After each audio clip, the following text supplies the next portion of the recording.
Thanks. Perfect.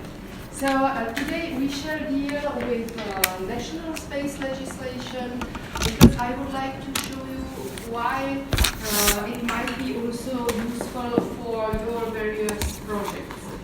The first issue I would like to discuss with you is the arrangement of the class. According to my notes, we have time until 6:15. It's a lot of time. I would like to finish earlier, between 5 and 6, and to shorten the breaks, if you don't mind. Is it in your sense, or does it correspond to your wishes? Perfect. Okay. Just enough to go to the bathroom and grab a drink. You know what? We can decide that you can go to the bathroom whenever you want to. So it's not a problem if you leave the room for a second. And then we can save the time maybe in the afternoon. Okay. And we shall have, for sure, we shall have some time for a coffee break. So Yes, just to refresh the mind. yeah, of course. It's necessary for me as well. Exactly. And what I wanted to do with you today is, you know that we announced in the advertisement of this course that you will not be examined at the end of the course. So you are not expected to go through any specific examination period in my course, but we shall give you the grades already in the class. And we shall start, with your permission, with this already today. I shall explain you a lot about national space legislation, about authorizing of space objects, and then I brought to you the most recent Finnish space legislation. I have chosen the Finnish not because Finland would have an important spaceport or something like this, but the legislation is very clear and transparent. And I would like to ask you to create groups of 3 people, something like that, and to prepare a short application for authorization of a space object. Here in the class, you will work in the group, so it's not need to be afraid that you will be examined. And at the end, I would like to ask you that you always choose one person who will shortly present how this application looks like. And you will be, I wrote already the list of your names, so I will already make some notes, was well done or was not done, but you don't have to be afraid of, by all means you will pass this part of exam. Only I will make it in differentiation whether it was really great or whether it was average. And then we shall do the same exercise in the coming lecture, which takes place I think in some 2 weeks, where I would like to show you how to apply for the license for frequencies. Here I would like to ask my Polish colleague and student, wouldn't you like, because you were working in this area for many years, wouldn't you like to make a short presentation to the class on the system, how the frequencies are managed on national level? Okay. Is it something, I understood that it was the area you were working in. I was working in the military service, so it's more to the devices that is used by Polish army. It was different frequencies, and depending of the devices, I mean, it was radio frequencies. And then we have also a radio line that was working in the higher frequency, maybe not so high like satellite. Mm-hmm. And the general idea was that we are every year have prepare and send documents to our superior to get new range of frequencies, which we are using for the exercise, and also in the case of war. I see. Yeah, and then it's the frequency was using also through the exercise with other military units, but also with our allied. I see. would it be interesting for you? So it would be very interesting for me, but you decide if you would like to have a short introduction on this, or are you free to speak about it? Yes. Yes? So may I ask you to make some 10-15 minutes presentation on this? For the next... For the next course, Okay. which will be in telecommunication. Okay. Thank you. And then, how are you satisfied in principle with this program? I give you reasons for this question. The program was presented also in the International Astronautical Congress, which took place last week in Washington. So it was presented on the Luxembourgish stand in the exhibition, and it was several times also mentioned in various discussions. So how are you satisfied in principle? Is it a coherent program, or is it that we can choose, or in principle? There were some bumps in the road, but I'd say mostly they all how do you say, all contribute to 1% coherent vision of what you're supposed to learn. It wasn't always perfect, but yeah. What do you think should be improved as a main problem? Organization. But communication, or Communication, organization, coherency between the different things, especially with instructors talking to one another to know what they're going to cover. And so it can be covered perhaps more comprehensively at one time. It can be used over and over again. But with regard to this class, I mean, it's fine. It's Okay. just, that's kind, yeah. yeah. I But mean, there was some repetitiveness in the courses. a little, but also not enough background in some Mhm. sense.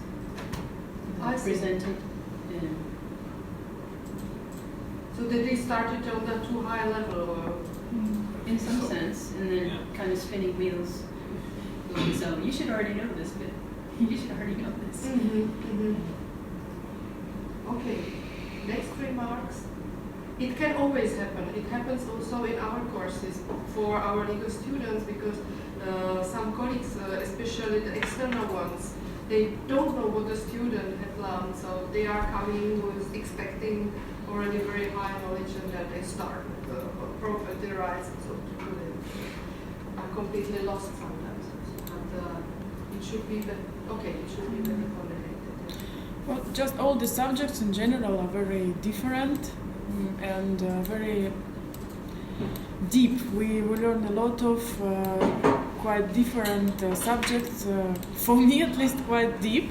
But I find it good. It's very difficult. Yes, it's a lot of time spending. But for me, I find it very good, because with that we will have less gaps. So for me, I think since it's an interdisciplinary course, that we don't need to know everything like very deep, like I don't know, to explain every letter or to know everything. What, for example, when you present us something, we need just to catch the idea. For me, I think it's like that I just need to understand what the idea, and we have project in mostly of the courses, so I think it's real to choose one or two subjects which I'm interested in, and then I can go deeper. So I don't need to go deep in all the courses. I can choose a few. So for me, that is great, because I have a freedom to choose what I would like to learn more. I see. For me, I feel it like that, but it's really hard to get, because everything is new, and so like that. Do you have enough teaching materials, or is it also a problem? So for me, I think we have more than we can read. Yeah. I think we need more time to read all the material in lectures. So the workload is quite high. Yeah. Yes, it's a minus and positive also in the meantime. Expectations should be known before people I should see. commit to the I see. program. Like, what is the time commitment? So thank you for these remarks. They are very valuable for me to post the program rightly on the scale of the programs which were also announced in Washington, and we shall try to do our best to accommodate for the newcomers. National space legislation. So why do the states come to the conclusion that it would be a good idea to adopt space legislation? So usually they are forced to it by international law, and if you perhaps remember what we were speaking in our first lecture, there is something which is called Outer Space Treaty, adopted in the 60s, which says in Article 6 that national states have to authorize and supervise national space activities. It is very specific in international law. Normally, the state is not responsible. What are you doing? So if you are doing anything wrong in the United States, it is not Luxembourg or the state country of your origin which is responsible for this. You are responsible as person, but not the state. But in outer space, one said, and it was that time on the wish of the Soviet Union, that in order to prevent chaotic situation in outer space, it should be always some state behind national space activities to find out who is the perpetrator or who is doing something wrong. So this international law says that the states have to authorize and supervise their national activities. It does not mean that necessarily every state has to adopt national legislation. Well, a state can authorize and supervise national space activities also without national legislation. For instance, Germany does not have any space legislation, so they are authorizing and supervising the national operators somehow. But normally, if there is a certain intensity of space activities, the states are trying to adopt some rules which would the ministry allow to ask specific documents for the operator, to issue an authorization, or even to refuse an authorization, and which would allow also to supervise the activity, meaning that the people from the ministry can come into your workshop and have a look in which condition the space object is going to be constructed.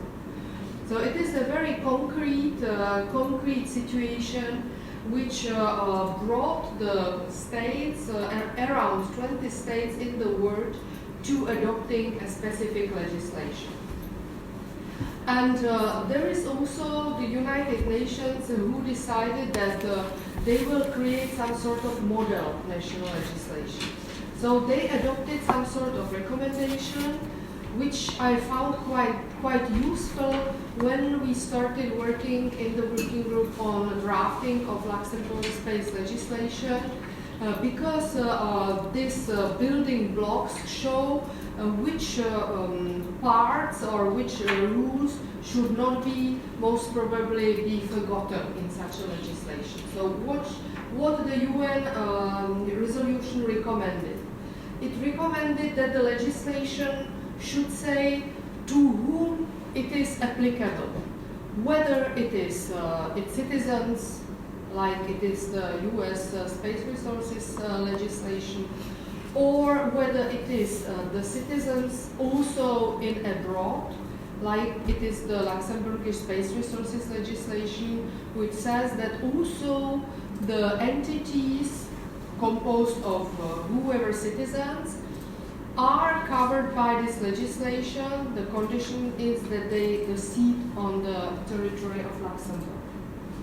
And then it says that this recommendation says that there should be also some rules which rules protecting the environment should the operators also take into account. So in today's legislations, in many of them, you will find the provisions which say that no authorization can be given if the operator would cannot submit the program how he or she will deal with the satellite after the end of its life. So the operator has to say after the end of the life of this small nanosatellite, it will glue in the Earth's atmosphere, not creating any space debris. Or if it is something bigger, the operator may say, I am reserving a part of the fuel in order to bring the satellite on the graveyard orbit, where it would not collide or cause any harm to other space objects. So this time, or more and more, these environmental protection rules are becoming the precondition for receiving the authorization, making the life of operators sometimes more difficult, because they say every environmental protection measures are costly. It means that we have to spend more money for the production of the satellite, because we need to put there some sort of mechanism for having the measures to after the end of the lifetime of the satellite. And then usually also in these legislations there are rules which say what happens after the space object has created damage. So if you would launch a small satellite and it would cause damage to citizens of another country. So most probably the state of your origin would pay the victim, would pay the money to the victim, but will require the money back of you. So this legislation should precise how this money should be required, whether it is in all situations or whether it is only in the case of your fault, whether you did anything wrong, or whether the state, in order to promote competitiveness, would offer some sort of cap, saying the operator has to pay only until specific sum. In Austria it is 60 million euro, for instance, and we are going to pay the rest.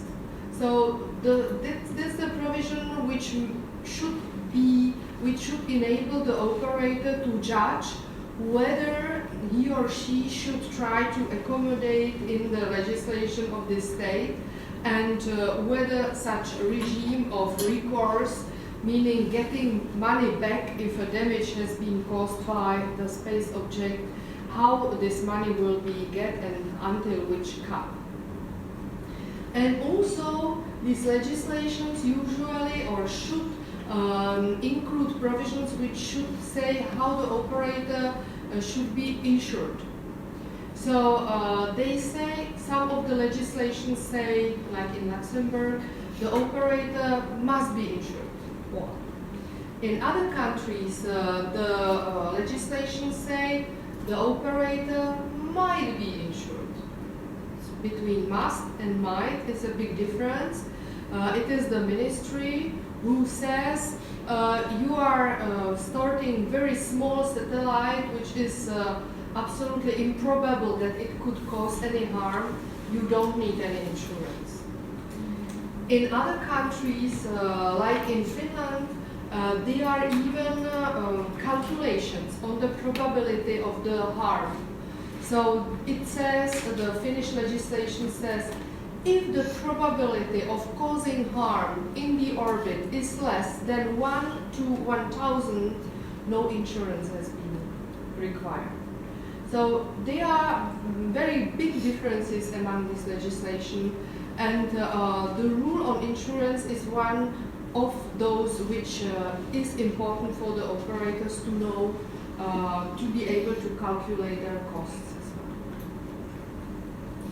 And the last provision, which should or is also included in many of these legislation, are the rules on transfer of ownership of space objects. It's along that we met, just to remind you, the international treaties on outer space were adopted in the 60s, 70s, meaning at the time where there was not any thought that you would try to sell a satellite when in orbit.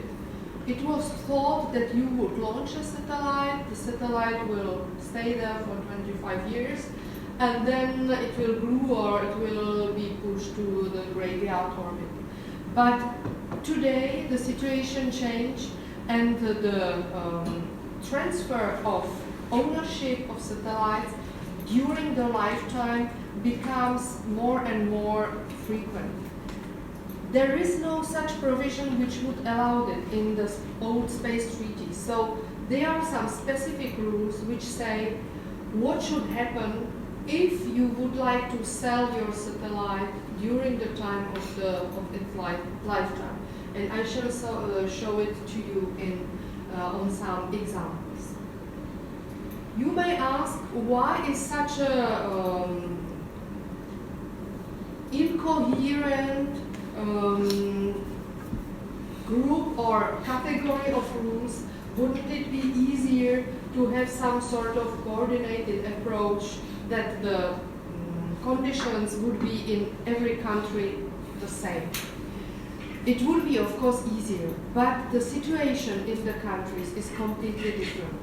One can hardly compare the situation of France, having the launching pad in French Guiana, which is launching dozens of satellites annually, which poses a much more risk to the environment or to the outskirts, in comparison to Finland, which launched until now 2 or 3 student small satellites. So the danger or the risk for damage is completely different, and not to compare with Czech Republic, which except of having 2 old satellites does not have any space activities. So it would be crazy to have the same conditions as in France, for instance. So each country tries to create its legal framework on the basis of its own conditions, and each country also tries to be clever to offer good conditions to the operators and also to attract them to come to their country. So that's why, for instance, in US, a very important cap was posed on the liability, allowing the operators, in case of damage, for instance, to the passenger of the flight, to let the cover some important money directly through the US. So it's a clear attempt, but it's legitimate, to attract the operators to your country. In case of France, it went so far that France, which is in its own legislation, it gives wonderful conditions to those who are planning to launch the objects from French Guiana. Very good legal conditions, very important cap on liability, the rest is paying the French Republic. So the French legislation was even subject of control of interest of the European Commission, who said perhaps it's a illegitimate state aid, which would violate the European law. Perhaps the state is helping too much. Let's check whether it is not perhaps discriminating other legislations. At the end, the Commission said, no, it's okay, it's fine. But you will see on this how it is important to find the right way how to have an opportunity to refuse an application of a crazy operator on the one hand, and on the other hand to attract the good ones. I was told last week by my friend and colleague Professor Mabo from Austria that they are having real problems. I might told you about this project Ascardia. Have you heard spoken of it? So they are inscribed association in Austria. So they are legally settled in Austria. And now they would like to launch a second satellite. The first one was launched under the registration of the US. Now they said, oh, we are fine, we are now registered in Austria, let's do it from the Austrian territory. But for the Austrian colleagues, it poses a political problem. Not everyone is happy with the fact that on the territory of Austria, someone is trying to create a quasi-state with a parliament and government and head of state and citizens. So if Austria would most probably authorize the activity of or launching of this satellite, it could face some political pressure saying, I'm crazy, what are you allowing? Are you really allowing to create a new state here by the help of a satellite? It does not correspond to international law. So they are really having a problem, and at the moment they are discussing how to find the possibility to not to allow this on the basis of Austrian law. But it's very difficult. Yes. Let me ask one question. In this case, if they launch the satellite, that in any case is the responsibility will be, Austria will be responsible if something will happen. So if it will be some harm for another countries, then Austria should pay for that, or Yes. not this Asgardia country, right? Yes, it should be. If this Ascardia satellite would cause any harm, let's say in Russia, so the Russian citizens would approach the Russian Federation government. The Russian Federation government would approach the Austrian government, saying we have a damage of 5 million, and so Austria would be obliged to pay. But according to the Austrian legislation, Austria might require the money back from the operator. Okay. So most probably Austria would approach this Ascardia saying, so guys, we require you to pay 5 million euro for the damage you caused in Russian Federation. Okay. But it's tricky because at the time Ascardia can for instance dissolve, Yes. or they can move to Thailand. Escaping from the jurisdiction of Austria. So it's always difficult to catch the operator who caused the damage. Yeah. This cannot happen with companies too. For example, if like a company launched by Austria and the company itself all moved to Thailand, and everyone, like the heads, everyone, like what could they do in this sense? Of course, it can happen as well. Yeah, it's like would be the same risk, right? It would be the same risk, yeah. Okay. Yeah, but they believe that with a company composed of Austrian citizens, it would be easier to bring them in front of the court Okay. than of a very vague association with very international membership. Mhm. But it's a right remark, of course. So, Yeah. basically, I think the predicament that the Austrian government is facing is more diplomatic and political rather than from the business side, right?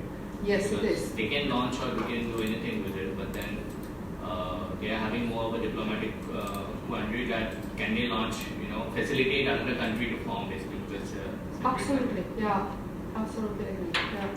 But then in the law, in the contract, basically they are just a service provider, right? So even for that matter, if like the Asgardians who have registered there, the airlines which are flying them there, So they are also facilitating them to actually, be citizens.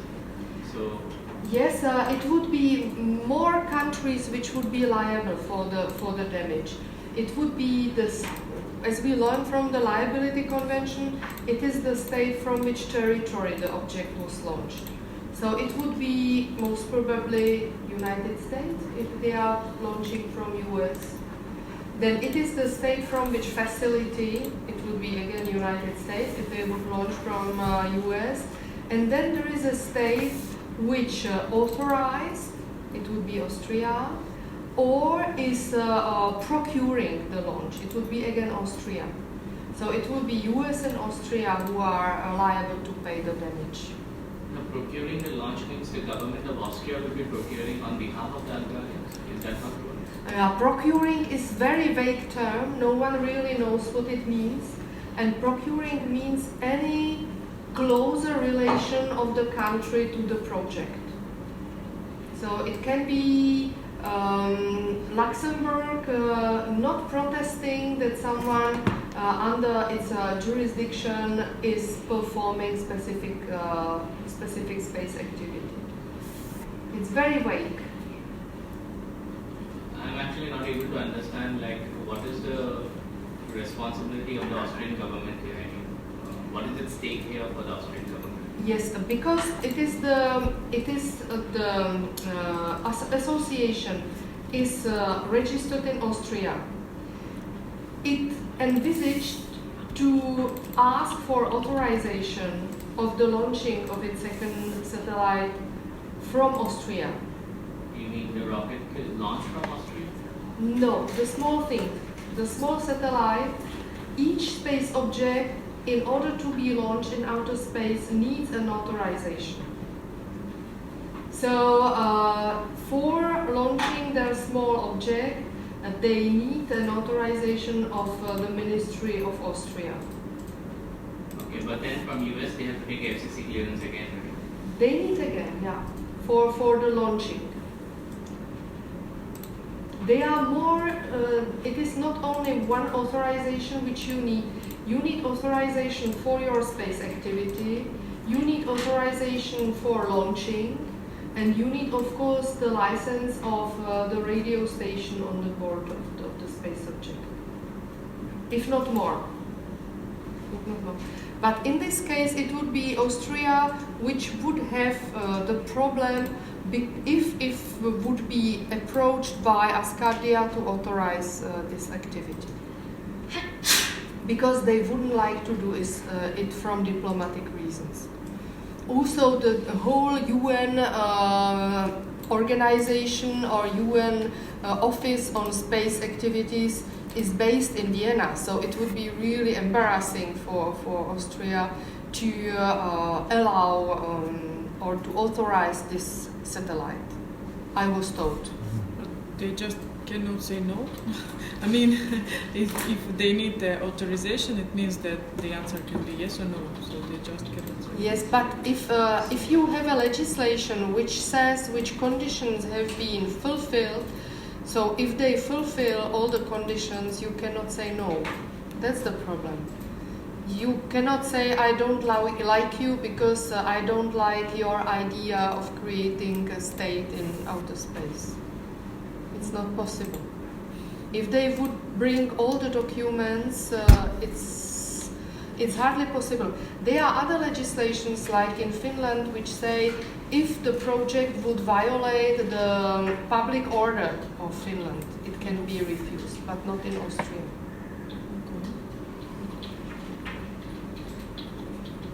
And then back to the harmonization.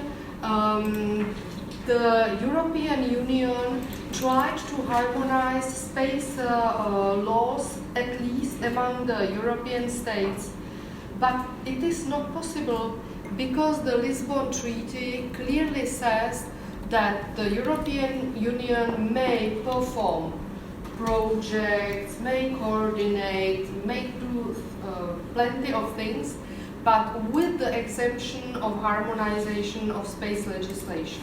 So harmonization of space legislation is clearly prohibited If you are interested, it's Article 189, paragraph 2 of the Treaty of the Functioning of the European Union. So it's not possible. European Union is trying to launch research programs, bringing together all the legislation, but they cannot adopt any order or any decisions which would say how the laws should be harmonized. It's impossible. Yeah. It is possible you making a common agricultural policy, and especially set of regulations and subsidies that we give to different agricultural, different industries in different European countries. And that looks like it's a common agricultural policy, so there is a precedent for the EU imposing common standards in different European countries. So why can that be applied to EU space exploration? It would be possible, but for each adopting, thank you for this remark, for adopting of each legislation in Europe, you need some sort of article in this Lisbon Treaty which allows you to do so. You cannot just invent something. And for the common agricultural policy, there is such article.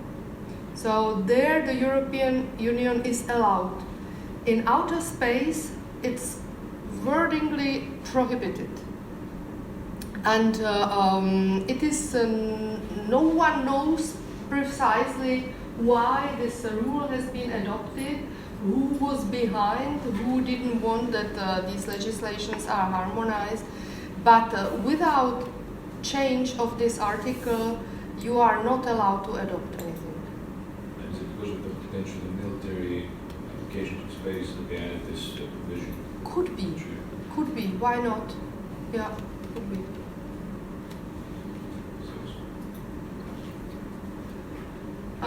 So there is no harmonization in European Union. Until now, there are approximately 20 legislations which were adopted until now. You will find them either on the website of the UN Office of Outer Space or on the website of the International Institute of Space Law if you need the particular text.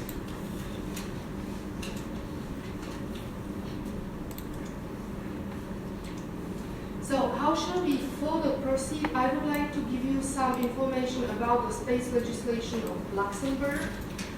Then I would like to show you some examples of other legislation before concluding.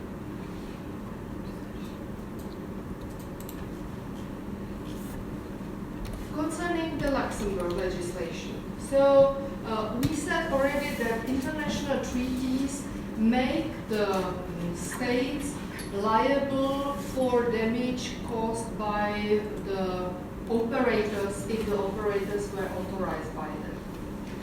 So meaning all the operators coming to Luxembourg, when authorized by Luxembourg Ministry of Economy, if they would cause any damage somewhere, it would be the government of Luxembourg, meaning the Luxembourg taxpayer, who is obliged to pay the damage. And of course there is a legislation which allowed to authorize space activities already in the 90s. You know that the SES was founded in the 80s. It was founded in 1985, and with the first Astra satellite launched in 1988. So of course you needed, by this intensity of space activities, you needed some sort of legislation which would allow the ministry at that time, or still it is the Ministry of State, the Department of Communication, to decide whether the satellite can be authorized or not. And it was or is still the law on electronic media, which is from 1991, which contains the first rules on authorization and supervision of space activities.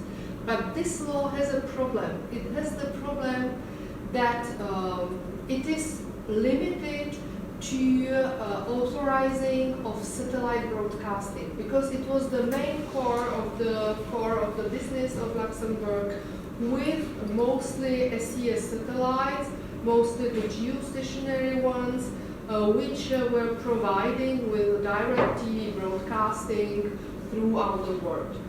Have you had already an opportunity to visit SES? Okay, great. So you know what I'm speaking.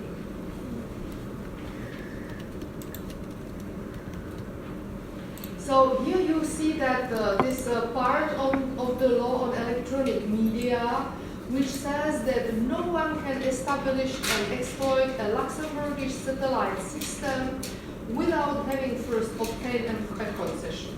So it meant that if the SES envisaged to launch a new geostationary satellite, it approached the Ministry of State with a clear description of the project, with the all technical data, and also accompanied by the proof of insurance, that the satellite is insured, and applied for so-called concession.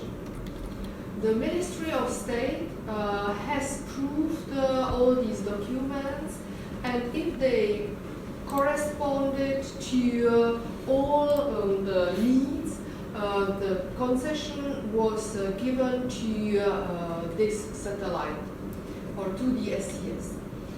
The specific characteristics of this concession is the fact that they are not public, so you would not find the conditions on the basis of which they were given, and also the so-called cahier de tâches, meaning specific conditions and technical conditions attached to this concession, is not public. So under this legislation, more than 20 satellites were authorized, were given these concessions, and are operational, or were operational.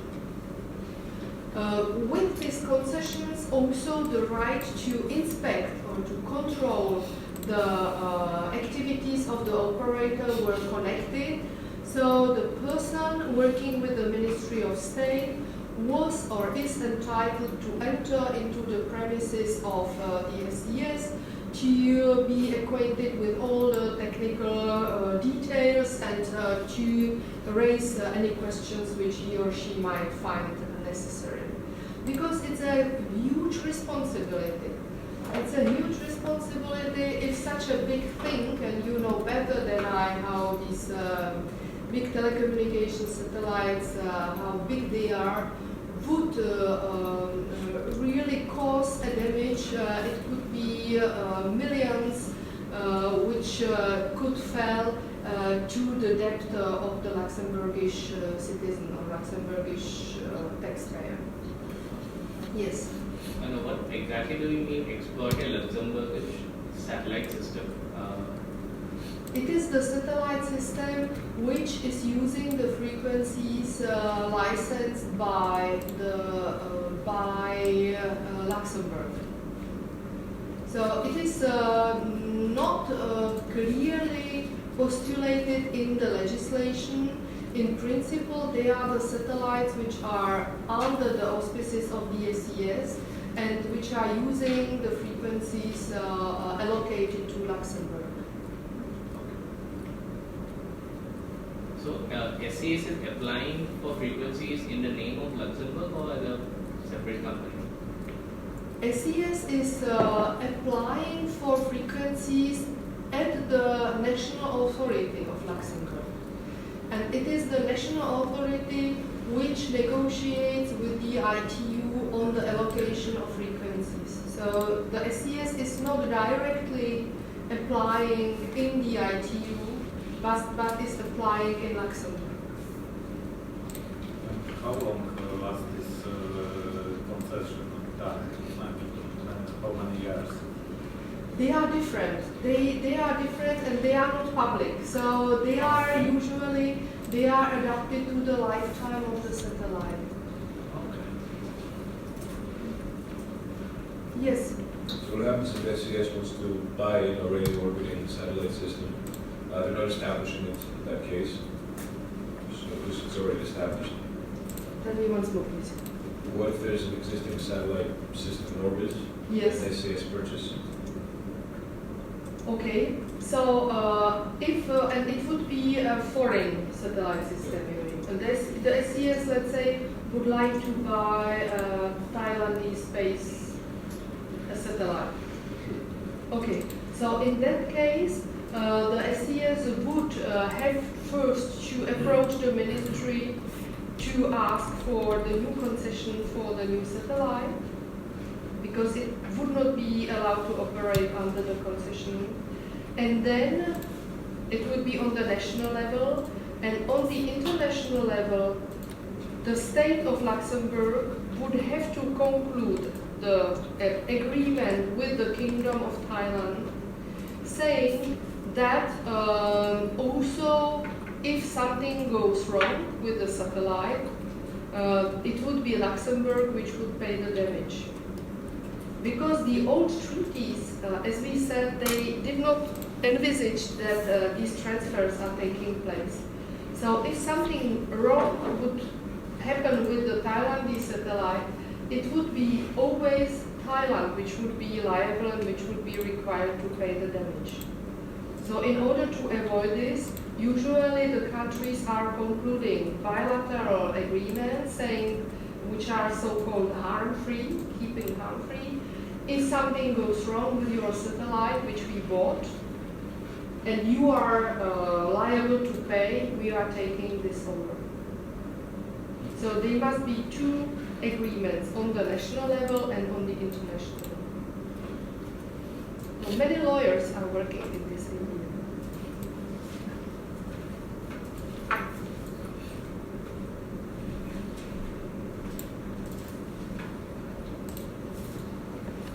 So we said that this law was drafted to accommodate the satellite systems, meaning mostly the broadcasting satellites.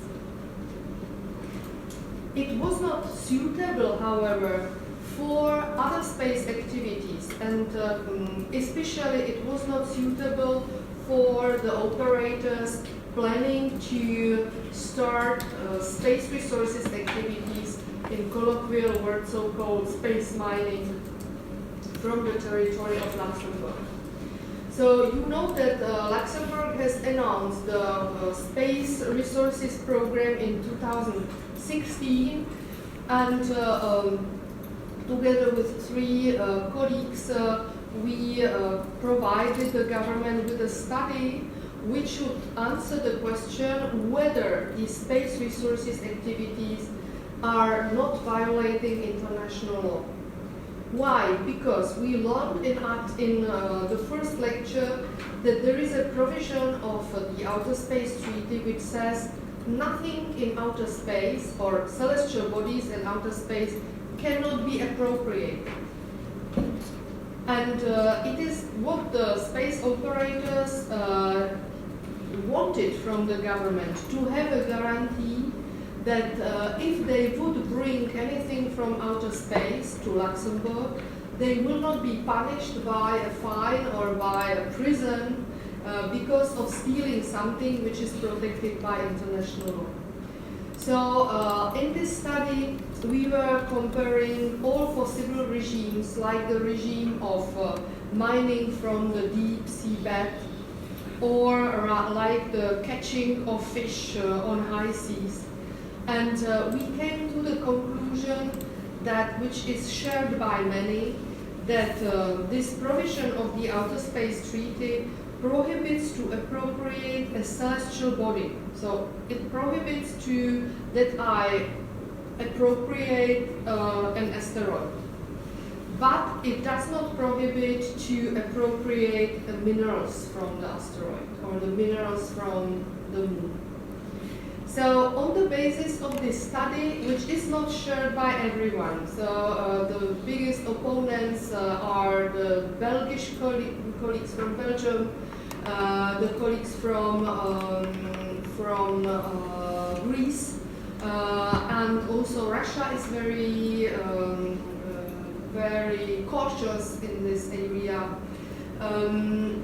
On the basis of this study, when we said it's not appropriation of the whole celestial body, it's just appropriation of the minerals, this legislation has been drafted by a group of colleagues from Luxembourg. Yeah. I mean, the people who are against, do they have a good argument against the situation in which missions that are for scientific purpose, for example, they get materials and then bring, and these materials are under the possession of some country or a group that is like analyzing or possibly making profit, like who knows. So do they have comments or anything on this situation in relation to appropriation for minerals or anything like this? Is there any? Yeah, it's a very good question. So they argue with a so-called principle of province of mankind. The outer space has been declared in these outer space treaties to be province of mankind. Mm-hmm. And they say it prevents any state to take anything from there as long as there is no international regime which would decide about this, whether it's possible or not. So in this sense, it would be illegal also these research missions that take like rocks and things for analysis? Yeah. In their okay. Yeah.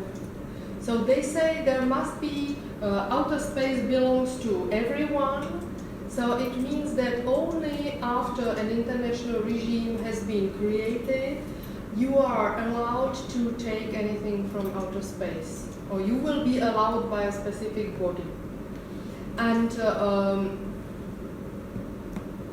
it is really difficult. The US, for instance, started an action collecting the samples of space matter from the people who came to their ownership somehow. It is a really highly debatable issue, and these colleagues who are totally against, they think that only international regime could allow it. They argue also politically. They say that it would prevent the developing countries to have their own program because everything which is of interest would be already taken. And a very legalistic argument is coming from Germany, from Professor Holber from Cologne, who says that in principle the state are not allowed to adopt any legislation which would allow to pick up some materials, because it is not allowed to adopt anything which would contravene this province of mankind principle. So I think that the arguments are rather vague. I am convinced that other arguments are better, but it is a very strong opposition which is now formulated in the UN as well. And the Greek and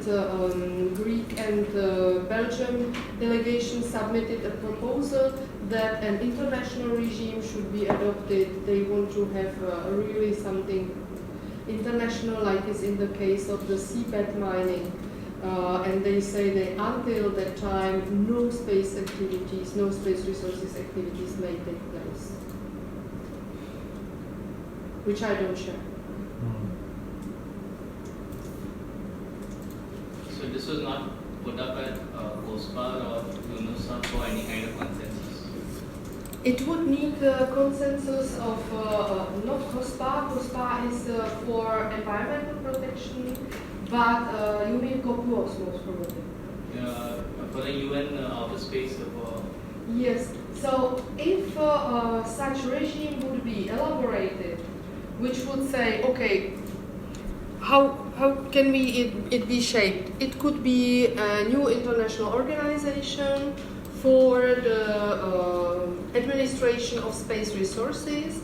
Then you have to say how this organization could be composed of, who are the representatives, which is the body which is entitled to decide, how is the body elected, and then how is the whole organization financed, and then most probably, or the idea is that if the operator would like to have a license for, let's say, operating on the dark side of the moon, he or she has to apply by its own state, and the state would have to apply by this international organization, which would make a decision. So it would be very close to the seabed regime, which we were discussing last time, which I find totally non-effective. The US immediately stepped out of it. They said we don't take part in it, and until now it issued some 20 licenses for 20 years. Yeah. But is it not also similar to the spectrum rights that we have, or spectrum sharing? Is it not similar?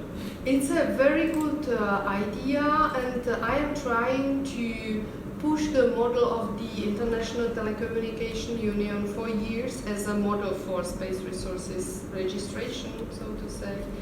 And even it led to a misunderstanding that the UNOSA said she wants the ITU to regulate space resources, which was a pretty misunderstanding. But it is not shared by everyone.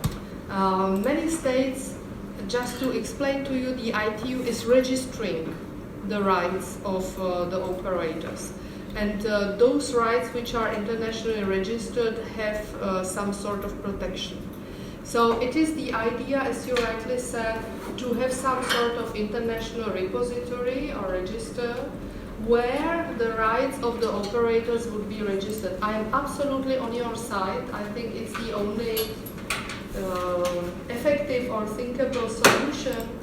But the colleagues from many other countries, especially from, as I said, Greece, Belgium, but accompanied by all Latin American countries, headed by Argentine, are absolutely against it. They say that it did not bring the developing countries any protection, in fact, and they say that despite of the planned or non-planned bans, the developing countries were deprived of some frequencies, and they think that only this international administration would be capable to make some sort of justice among the states.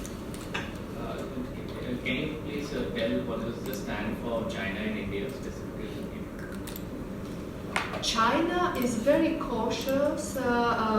China, interestingly, never opposed these plans, but never opposed also the creation of international organization. I think that China is planning to go in space resources activities, and some of its plans are already publicly announced. Especially taking the ice from the poles of the pole of the lunar pole, and they did not say anything. They did not say anything. There is a specific group which is called the Hague Space Resources Governance Group. You will find its information on the website of the University of Leiden, which tries to create some sort of international regime. There are colleagues from China present, but they are very diplomatic. They say that they are open to everything, and they don't want to create any obstacles. But if it goes too far, then they are saying, oh, we should think more on the valid international law, not to go behind. I unfortunately don't have any news from India on this behalf. I haven't heard also about any specific plans of India on this issue. Have you, perhaps? In terms of rover collection, yeah. But on this issue specifically, I don't know. Until now, India has not profiled itself in these international negotiations. Not yet. Other questions? So, after the elaboration of the first draft of the Luxembourg Law on Space Resources, there was a lot of suggestions for improvement or criticism by so-called Conseil d'État, which is an institution which is entitled or charged by having a look whether everything in the draft legislation is corresponds also to Luxembourg law.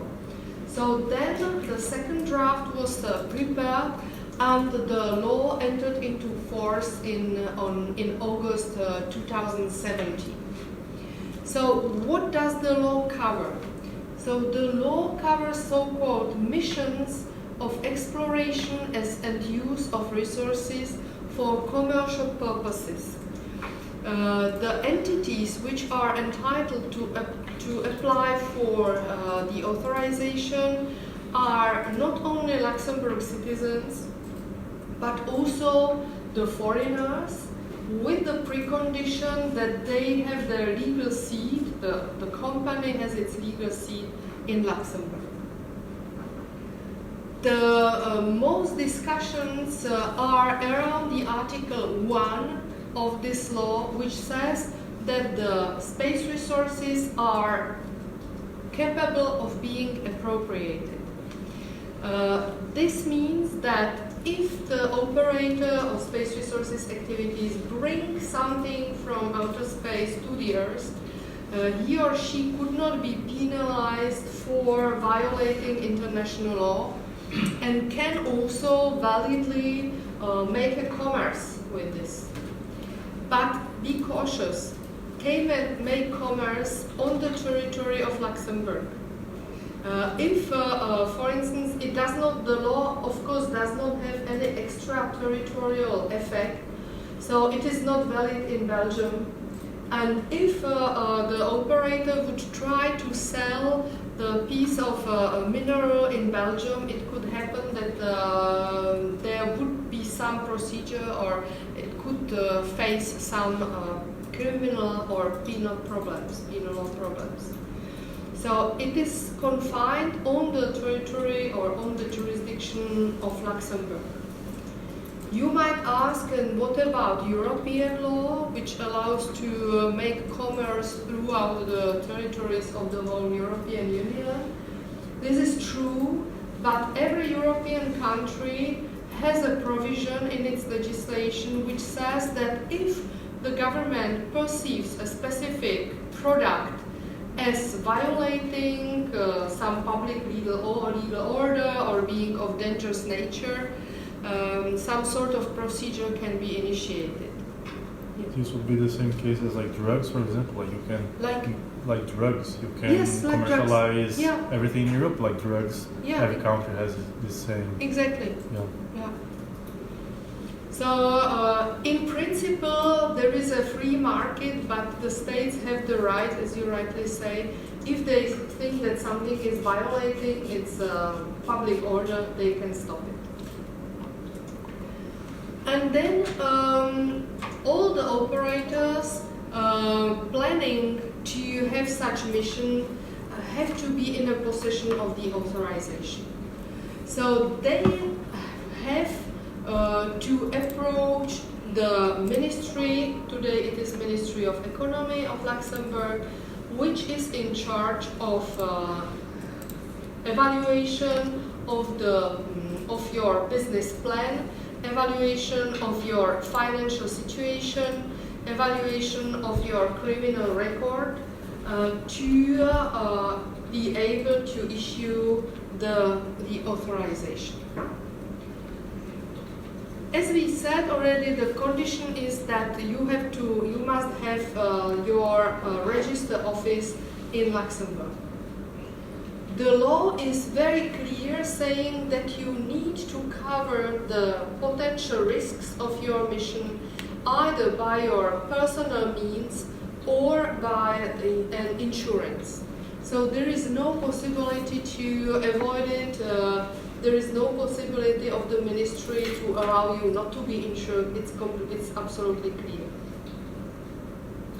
And what I found also interesting is that the operators are fully responsible for the damage. So there is no cap, no possibility that the state would cover the part of the damage your rover caused to facility of another country in outer space. The operator is fully liable to pay. This Conseil d'État, this organization, this institution said, in principle, this rule is not necessary to have in the legislation. It is based on the Luxembourgish civil law that if you cause a damage, you have to recover it. But for sake of transparency, it has been decided to have it clearly in the legislation. So how is this legislation, how it should be enforced?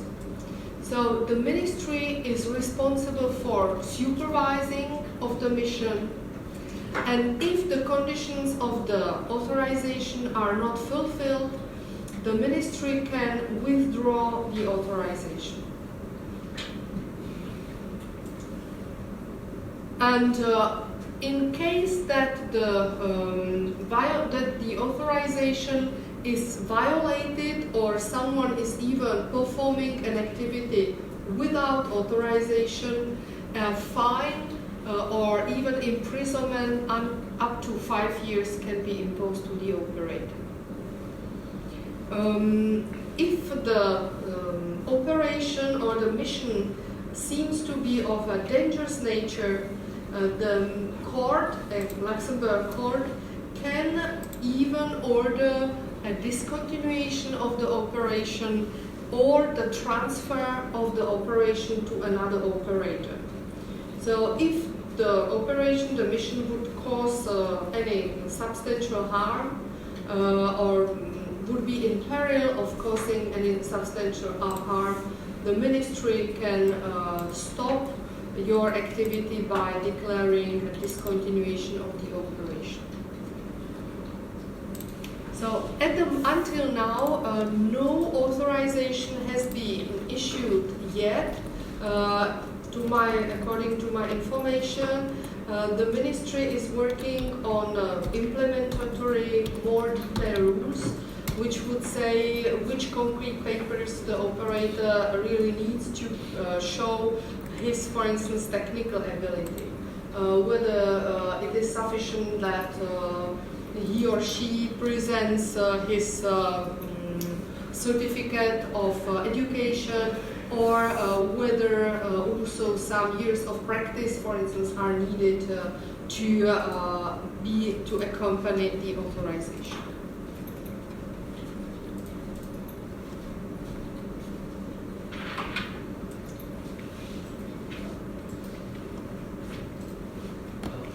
Yes. Does the law cover for damages to objects or to property on Earth or also in outer space? Both. It covers, it does not make, I found it also quite interesting. It does not make any differentiation between the damage caused in outer space or caused on the Earth. Or it does not also make any difference between damage caused to third parties or third countries or Luxembourgish nationals. Absolutely none. It just says that operator is liable to cover any damage caused by its space mission.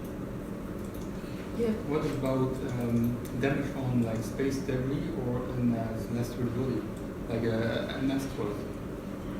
How is that covered? If the operator causes damage to asteroid. Yeah, or just space debris in the graveyard orbit, for example.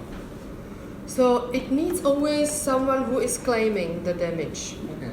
So, of course, if there would be someone claiming it was actually it was not an abundant space debris, I was using this old satellite for astronomic purposes, or there was some precious device, so it would not make any difference whether the satellite is already non-functional, but or whether it is an active satellite. If the damage would be caused to celestial bodies, it is an interesting question.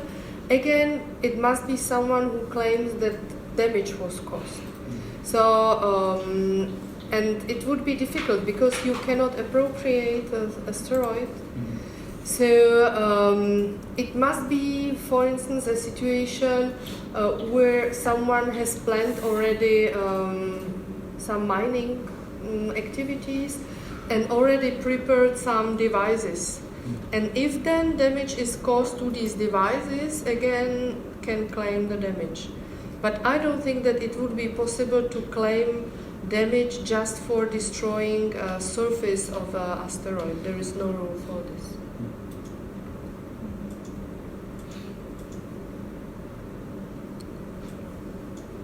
Any other questions? So if you would like to perform this activity, you have to go to the Ministry of Economy and to apply for the authorization. As we said, it deals with the authorization of the mission. It does not deal with the authorization of a launching of your rover, for instance. You would need a separate authorization for the launching.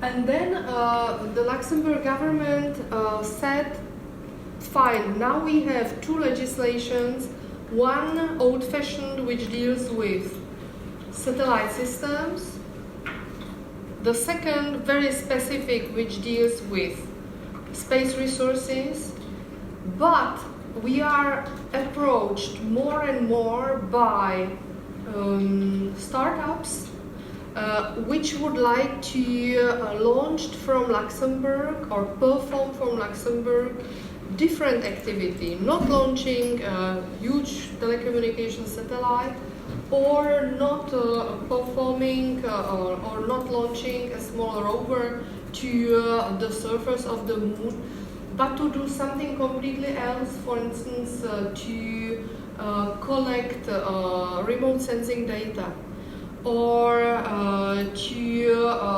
use small satellites for some improvement of navigation, some augmentation of navigation. So the possible activities are much more broad than only satellite broadcasting and space resources. You know better than I. So that's why Luxembourg government said we need a general space law which would allow to either authorize or also refuse perhaps someone crazy who comes with some completely stupid or dangerous idea, but at the moment we don't have any legal framework for this. It is as in Austria, which cannot find the legal basis to say this Ascardia guys, no, we are not authorizing. Yes? But in the space resources framework, there is the possibility of negation? Yes. There is? Of delegation? No, of negation. Yes, it is. So, like, could this just be, this law modified, like, for general activities excluding satellite communication, rather than, like, creating just another one, which would be mostly the same thing? It's a very good question. So you think whether it would not be better to modify the space resources law? Well, for a general activity other than satellite communication? Absolutely right question. There is one reason why it is not perhaps a good idea. Of course it would be possible and it would be the easiest thing, but it was very difficult to convince all members of the parliament that this provision which says that space resources can be appropriated should be approved. Not everyone in Luxembourg was happy with this provision, and there was a lot of opposition which said we don't want it. It's too provocative, perhaps. Why are we copying the United States? We don't know what it brings to environment. We don't know what it brings to environment of Luxembourg. So it is not excluded that at the moment that you would open the space resources law, this discussion would restart. That they would maybe want to change more things than just that. Okay, I understand. It's my personal judgment, Makes but sense. I think it's very probable that it would be used as a chance for those who are not happy with this outcome to rediscuss it. So it perhaps seems to be safer to work on an additional legislation and let the legislation on space resources as it is and not touch it. We don't know, of course, what shall happen in 20 years. I think most probably these legislations will be merged once, but at the moment still the opposition is very strong, and we had an event in the parliament on the 4th of October where we were presenting space activities of Luxembourg to the members of the parliament. And they were not only commending everything, some of them were very critical and raising a lot of questions. So I think it's believed that from this point of view, it's wiser to let it as it is and to work on another text. But as I said, it's my personal view.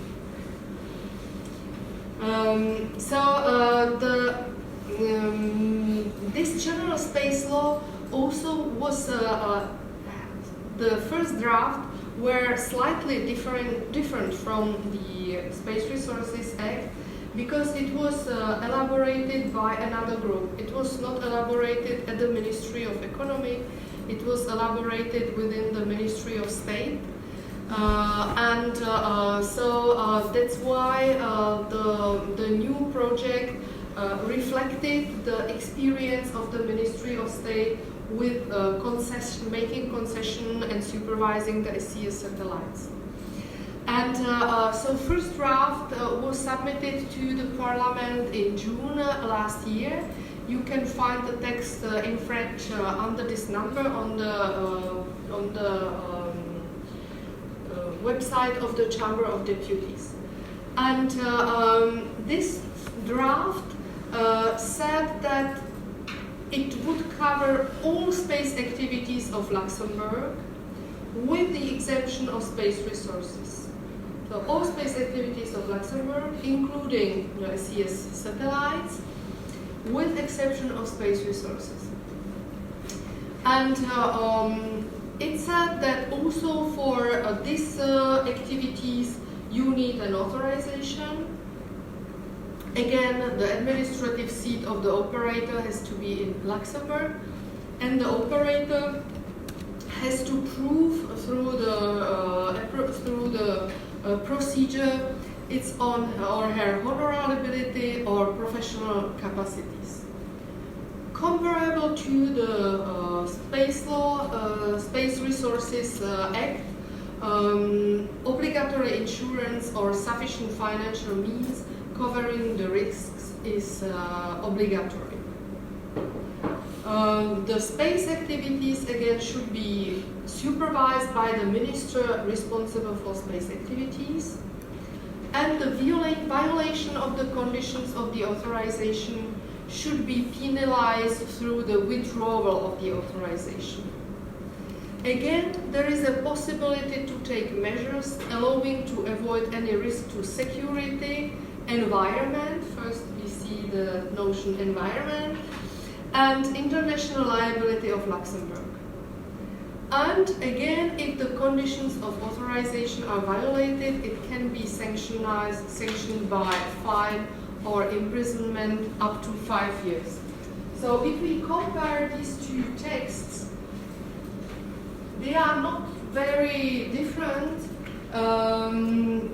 Here, the information for authorization was not very specified. Here, in the first general space law, the information was clearly formulated. Here, in the space resources law, we have obligation to cover the risk. In the first draft, the insurance could have been required, but it was not obligatory, but it might change. Here, the operator is fully liable for damage. The first draft does not have any provision. Supervision of the mission by the minister, here supervision of the activity of the minister. And here the sanctions are already almost the same.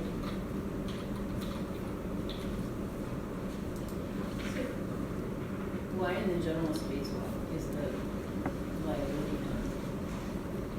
It will come. Mostly it will come. It was perceived. I had an opportunity to work on this document. So at that time it was believed that it's so obvious, according to Luxembourg law, that if someone causes damage, the damage has to be covered. That it is not necessary to stress it into the legislation. It's clear to everyone. But most probably the space resources law, the colleagues decided to include it there to make it clear to everyone coming from every one country of the world, to warn the operator, according to Luxembourg law, you have to pay. So most probably it will be also included in the second legislation to make it the same. And again, there was an opinion of this Conseil d'État, this body which evaluates all the legislatory project, saying, guys, try to harmonize these two legislations. Because otherwise it could be also so-called forum shopping. Someone would pretend that it's performing space activity, space resources activity, in order to be able to be authorized under better condition of the first law, or in the contrary would pretend to perform completely different research activity to be able to profit from the conditions of the recent law. So it is for the sake of clarity, these rules should be harmonized not to create any difference between space resources operators and others. So it should, at the moment, the Ministry of Economy took over the responsibility for drafting the legislation. So it is in principle the same group which worked on the space resources law. And all efforts are now concentrated on the harmonizing of these two legislations. Yeah. In India, we are also going to get the space law, most likely maybe this year. The Indian space law is kind of based on the 2013 model space law that was submitted by the International Lawyers Association. I see. At the UN. I see. So they had drafted one model space law, and based on that, the Indian draft was prepared. So does the Luxembourg space law also have a reference to that document? I don't think so. I don't think so. This document, both the first law on space resources and this recent draft say that the space activities have to be in compliance with the international obligations of Luxembourg. But it is not a reference to this model law. By the model law, you mean most probably these building blocks we were speaking about, the regulation, the recommendation which says which rules are suggested to be part of this law. But it's very good news that India is preparing its legislation. Yeah, we already had, in 2017, we had one draft. Really? That was publicly released. And I see. we were supposed to have one in 2018, but then we had elections. Okay. So it got delayed, yeah. I see. And do you have any provisions on space resources? Not yet. Not yet. Not in the 2017 draft. Okay. It's interesting. Thank you. So, to my knowledge, on space resources activities, there would be a specific provision in the space legislation of the United Arab Emirates, which is going to be published in these weeks, I suppose. And also Great Britain has prepared a specific law on space resources, but it has not been discussed in Parliament yet. But I have the text if you would be interested. And this legislation should replace the law on electronic media, and it has some important impact on the SES satellites, because of course the SES was asking, so, but what will happen with our concessions? Do we need also for the satellites which are already in orbit this new authorization? Do we have to apply, or is it okay for the satellites which are in orbit already?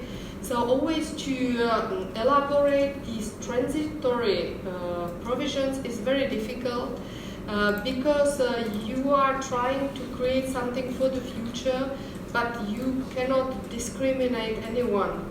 So at the moment, the solution which is in the draft of the new law says that the satellites which are already in orbit do not need any authorization, they are already there.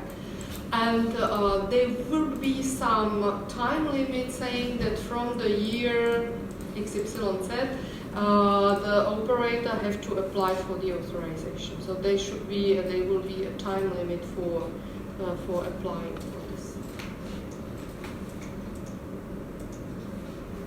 So this is to the space legislation of Luxembourg. Do you have any questions or remarks to this? If it is not the case, so I think we deserve the coffee break.